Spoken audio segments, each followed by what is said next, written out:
So regarding the posterior circulation of the brain on time of flight imaging, okay, so here this is the vertebral arteries, okay, are seen running through the transverse foramina of the cervical vertebrae. However, the internal carotid artery is not running through the transverse foramina. However, they are seen closely related to the transverse foramina of the cervical vertebrae.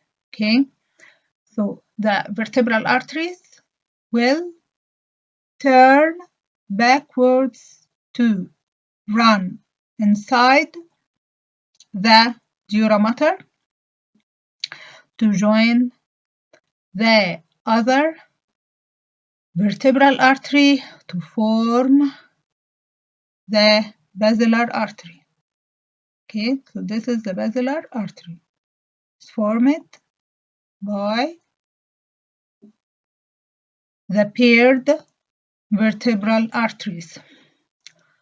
Okay, so again,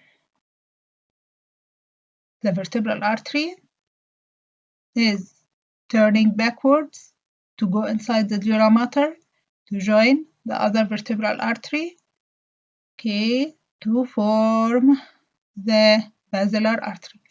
Before the two vertebral arteries are forming the basilar artery, before the formation of the basilar artery, B before, okay, pica P, pica is given, okay.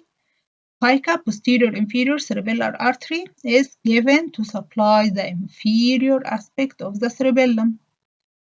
It is posterior inferior cerebellar artery, so it will supply the inferior aspect of the cerebellum. Okay, then after the formation of the basilar artery, after the formation of the basilar artery, ICA is given. ICA, anterior inferior cerebellar artery. Okay, so this is the right ICA and this is the left ICA. Anterior inferior cerebellar arteries. Okay. Okay, this is the left ICA. Then at the end, at the superior end, superior starts with S. At the superior end of the basilar artery, superior starts with S2, superior cerebral arteries are given. At the superior end of the basilar artery, superior cerebral arteries are given. Okay, so this is the right superior cerebral and this is the left superior cerebral arteries.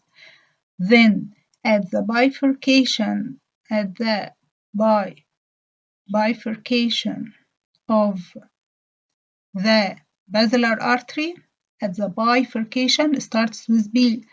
At the bifurcation of the basilar artery, posterior starts with P, posterior cerebral arteries are given. So these are the posterior cerebral arteries. Why? Because the basilar artery bifurcates into posterior cerebral arteries are given. Okay, then the posterior cerebral arteries will give the posterior communicating artery to the internal carotid artery at the circle of Willis to form the circle of Willis. Okay, so here the posterior cerebral artery will give the last branch, which is the posterior communicating artery. As you can see here, this is a posterior communicating artery on the left, and this is the posterior communicating artery on the right. This posterior communicating artery is connecting the posterior cerebral artery with the internal carotid to form the circle of Willis. Okay, so that's it for the posterior circulation of the brain on time of flight imaging. Thank you.